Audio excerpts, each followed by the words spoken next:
that brings us to QAnon, right? Because to me, like, QAnon represents some nihilistic philosophy. The essence of the thing is nihilism. Nothing is real. And so, but QAnon has managed to somehow do what you just did. Point out, yeah, there's shit going on in the world that is secret and is all over the place. And use just that alone as a destabilizing mechanism to make people feel completely like the bottom has been dropped out, and then to start offering some stupid solution to this thing. So can you just summarize real quick the roots of QAnon, the evolution of it, and like from where it started and where it is now? Sure. So, and I go really, really deep into detail in the book I wrote about Q. QAnon really has its predecessors in very similarly worded scams and frauds. And this was kind of the thing that I really started to see when I really started to get concerned about QAnon. I'd been following it for a couple of months. I thought it was just sort of another weird internet thing. Yeah. Like they come and go, there's 100 of them a month. This one, to me, though, really reminded me of some of these long-running scams and frauds. And there's a line that I draw in the book. And they start in, the first place you'd think of, downstate Illinois in the early 90s. And, right. Really?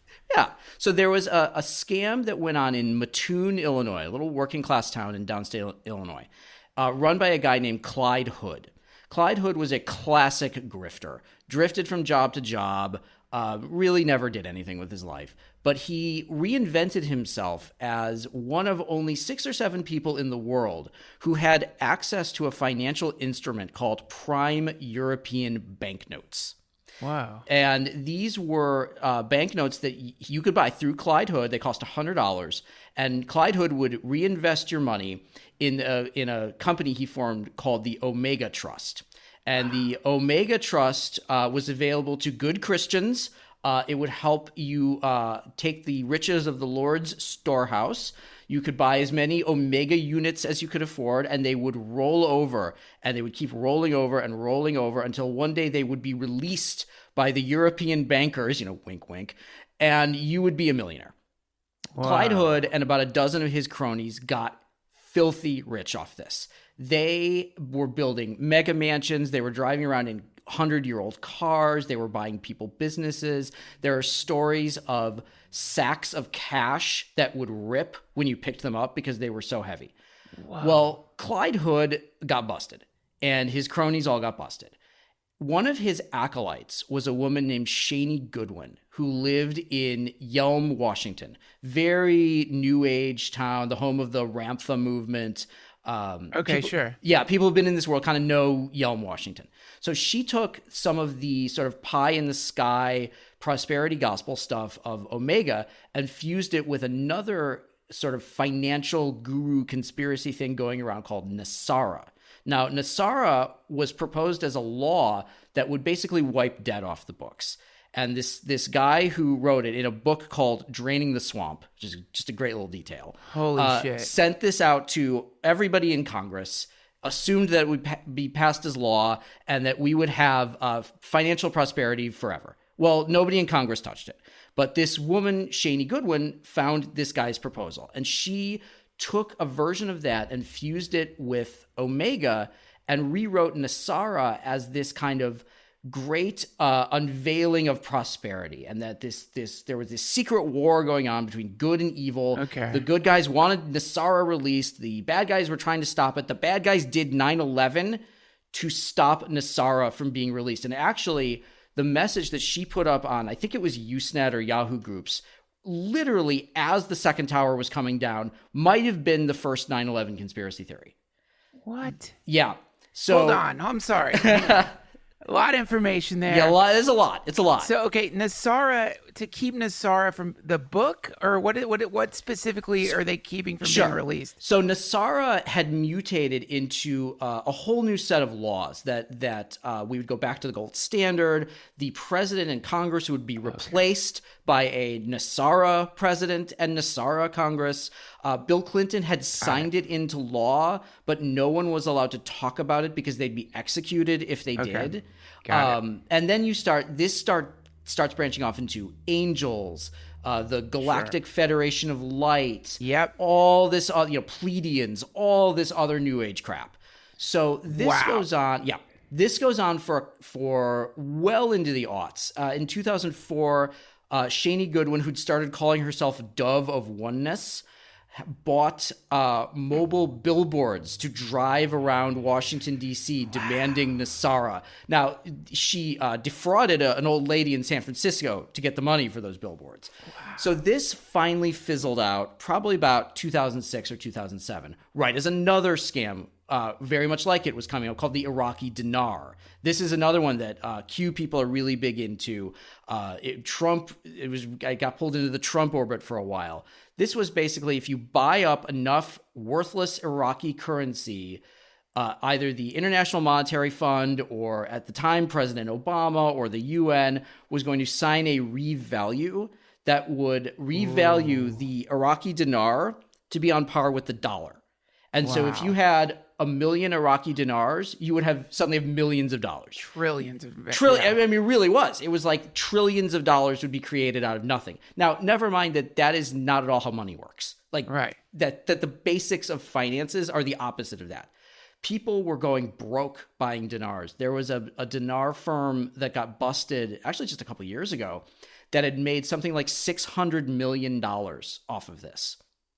So right as Trump comes into office, he's been in office about 8 or 9 months, as the Mueller probe is really gaining steam, the dinar scam is kind of fizzling out, that's when Q starts up. So there's no link between the people who started Q and the people who were running the dinar scam or Nassara, but it's the same thing. It's an all-knowing guru who has secret intel that they are dispensing to you because you are special and you are important, and you and all the people who believe in this are going to band together and you're going to fight back.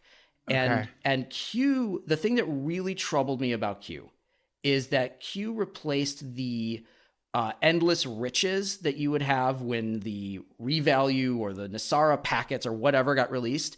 That got replaced by the good feelings that you would have when your enemies were executed in front of you. Right. Oh, yeah. I remember when that started happening. The executions, the famous noose in front of the White House, the calling for Pence to be hung. This is all connected to this thing as it was getting increasingly toxic and dangerous. It's getting increasingly toxic, increasingly dangerous. The ideation is getting more and more violent. You're openly talking about, should Hillary Clinton be shot or should she be hanged? Oh, maybe she should be guillotined. Right. This is not even stuff that Nassara people were talking about. Like, this was very much like pie in the sky, all holding hands. Everything's going to be great. There was no violence in those movies. But what you're talking about is known, I've heard it called the Wu to Q pipeline. So, and now it all makes sense because the roots of the damn thing were Wu. They were complete. Now it makes, because, that's something a lot of us, I was at a party here in Asheville, North Carolina, talking to a hippie on acid who was telling me, the CERN particle accelerator split, the timelines, and I love these stories. Sure. Honestly, I can be like, I don't know, maybe shit is a little weird right now. Why not? But the part where it got weird is he's like, and we're on the wrong timeline because on the other timeline, Trump is still president. And I'm like, I didn't say anything, but it was the last thing you would expect. Totally. Coming out of the mouth of someone like on a lot of acid up in the mountains of North Carolina. Yeah. It's like, wait, how? Now I see how it happened. Yeah. Now it makes sense. It's like, now, okay, so this is, thank you for that summary. Oh, sure. It's terrifying and weird and awesome. Absolutely. So to me, when I'm seeing all of this stuff that's happening and how it is literally driving people insane and how it has, as you've written about, it actually somehow managed to get into our government. Like it somehow managed to get into our government. To me, my conspiracy theory about this conspiracy theory is clearly this is some kind of weaponized propaganda that is being used by someone trying to emulate some of the tactics of the CIA. The CIA has done shit like this, gone into other countries, created disturbances and disruptions to cause instability in the government there. So what are your thoughts on that? Isn't this somehow connected to either Russia or China or one of our alleged like enemies out there? Isn't this some kind of weaponized philosophy propaganda that's just designed to fuck up the United States government and make all of us sort of confused and polarized? So it's a great question, and it is really the first place a lot of people go, and as it turns out, it's a lot more complicated than that. Surprise.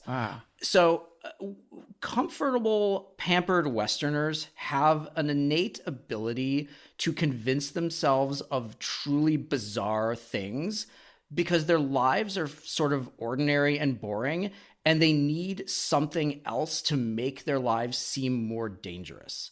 And Q really fits that perfectly. And of course, the poster the 4chan poster who would become known as Q or QAnon was not the first anonymous truth teller on 4chan. You know, before Q, there was FBI Anon, there was White House Insider Anon, there was a British one, MI5 Anon, there was a guy who called himself Highway Patrolman who claimed he busted $1 billion shipment of adrenochrome coming across the Mexican border.